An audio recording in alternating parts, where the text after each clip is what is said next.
Muy buenas gente, hoy vamos a hablar de los tipsters, que es un tema, la verdad, sobre el que la gente tiene muchas dudas y eso es algo que debo explicar porque es un tema bastante peligroso.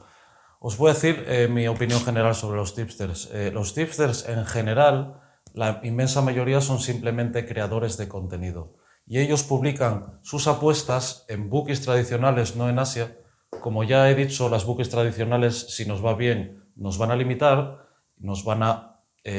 a un pequeño número de euros por cada apuesta, o apuestas súper pequeñas, que ya no podremos ganar dinero.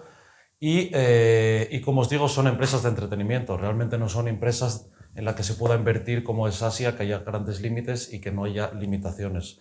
Entonces, automáticamente cuando se apuesta aquí ya no es un servicio profesional. Y luego también diría algo que es como en cualquier industria, por ejemplo, los famosos asesor financiero o lo que sea. Cuando un asesor financiero trabaja en una empresa, ¿por qué es? Trabaja en una empresa porque ese es el mejor trabajo que puede conseguir y no es profesional, no es un inversor profesional. Entonces, con estas cosas hay que tener cuidado, tanto aquí como en mercados financieros, como cualquier otra industria, ¿ok? Si alguien se dedica a eso es porque es lo mejor que puede hacer. Entonces, voy a empezar por cuando se publican pics en bookies. ¿Cuál es el problema? Cuando se colocan pics en bookies, que son empresas de entretenimiento, como digo, son mercados pequeños. Entonces, nos encontramos con limitaciones, problemas de liquidez. Cuando se apuesta en un mercado pequeño, en este tipo de casas, no podremos apostar mucho dinero. Entonces, automáticamente no es algo, digamos, sostenible. Luego he puesto aquí mejor, igual, peor. ¿Qué significa eso? Si de verdad esas apuestas son de muy buena calidad, ¿qué sucede? Tendremos una gran cantidad de usuarios apostando lo mismo. ¿Qué pasa? Que esto a las casas no le gusta nada. Entonces, si de verdad esos picks son tan buenos, creedme que habrá un montón de usuarios siguiendo esos picks y entonces muy probablemente la casa va a limitar a esos usuarios de una manera muy rápida. Por lo tanto, perderíamos esa casa de apuestas, que puede que sea nuestra casa de apuestas favorita. Igual colocamos unas pocas apuestas y nos quedamos sin esa casa.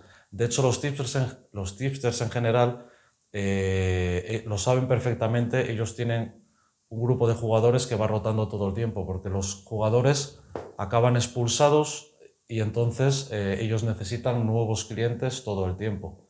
Y entonces nos vamos a otro punto que este es incluso más peligroso. ¿Qué sucede? Hay muchas webs en las que podemos ver tipsters y también podemos ver banners de casa de apuestas, por lo que ellos quieren hacer negocio con los referidos. ¿Qué pasa? Las casas de apuestas les pagan una buena cantidad por el dinero que la gente pierda, que se registre sobre esos links. Entonces, ¿qué sucede? Que en este caso, porque poner links es algo muy normal para cualquier web, pero en este caso, ¿qué pasa? Ellos están vendiendo apuestas y a la vez interesa que la gente pierda. Entonces, ¿qué sucede? Que, como veamos, es una muy gran contradicción, entonces tenemos que tener cuidado con este tipo de cosas. Cuando en algún sitio o algún tipster, por un lado nos ofrece registrarnos en una casa de apuestas y por otro lado nos quiere vender pics, porque es una gran contradicción. Él o gana por un sitio o gana por el otro, no se puede ganar por los dos sitios.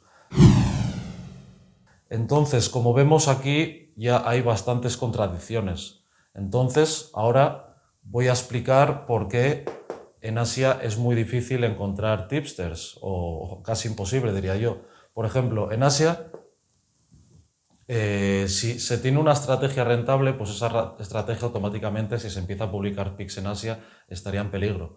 Porque si un servicio crece y crece y crece, pues va a haber gente que se va a dar cuenta cómo ese tipster está sacando ventaja y entonces más gente se va a unir ahí y no hay tanta liquidez realmente en la mayoría de los mercados.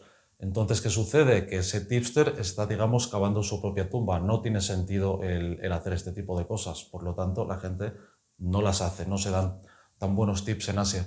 Luego, ¿qué pasa? Incluso aunque se hiciera, porque fuera unos límites muy grandes o lo que sea, las cuotas caen. Entonces no se puede tener un gran número de usuarios porque la cuota va a bajar automáticamente según las apuestas entran.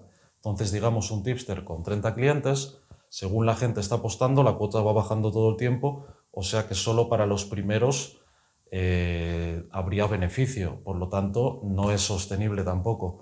Luego imaginémonos que este tipster es buenísimo, aquí digo inversores PICs de segunda, imaginémonos que este tipster es buenísimo, que apuesta en los mayores mercados del mundo, la Premier League, la Champions League, en cosas donde él pueda ganar mucho dinero y con grandes límites. Muchos clientes pueden apostar ahí.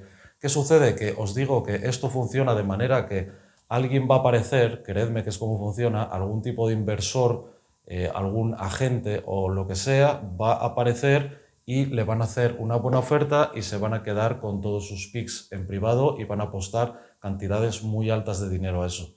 Y eso hace lo que ya he visto muchas veces, que si un tipster aparece bueno en Asia, si es realmente bueno, ¿qué pasa? Que muchas veces o desaparece o empieza a vender picks de segunda calidad, con lo que sus números se empeoran muchísimo, la mayoría de las veces se van al rojo.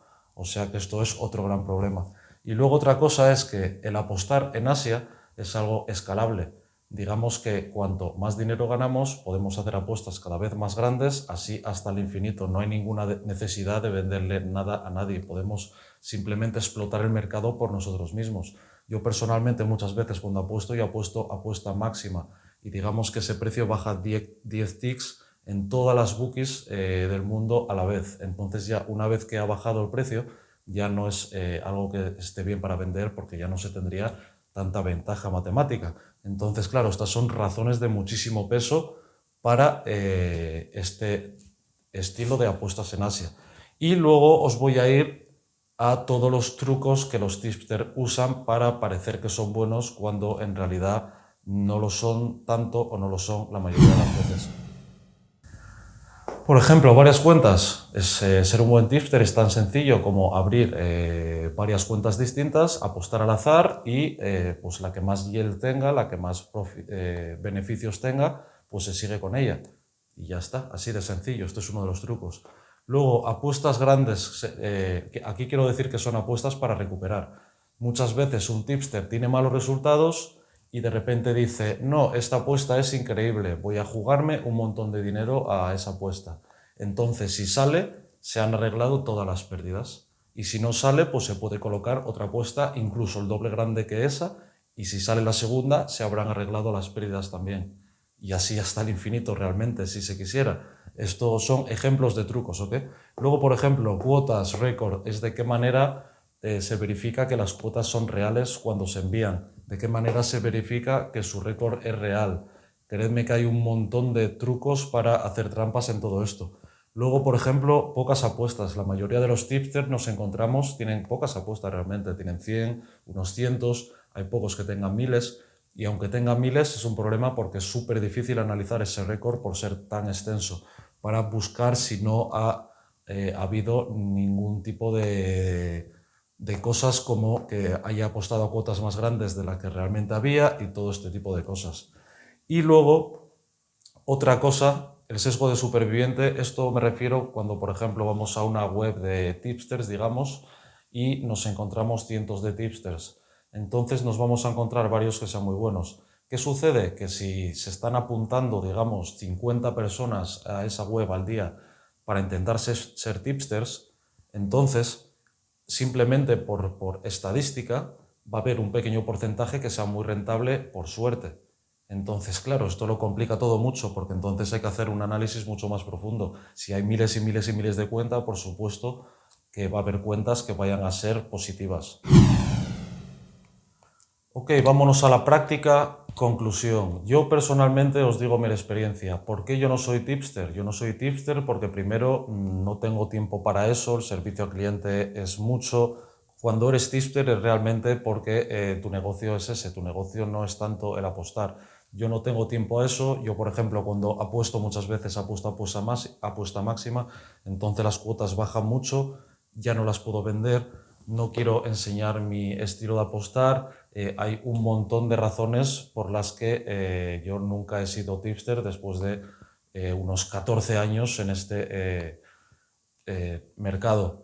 Entonces, yo os digo, sí que hay excepciones, sí que hay excepciones que se pueden usar por un tiempo para hacer un dinero, pero como os digo, vuestras cuentas correrán peligro y generalmente ellos simplemente son creadores de contenido y de hecho os digo que muchos de ellos ni siquiera apuestan en Asia porque saben que pierden dinero. O sea que no hay ninguna profesionalidad ahí. Si se apuestan en empresas de entretenimiento, obviamente se es un creador de contenido y no se es ningún profesional de ningún tipo.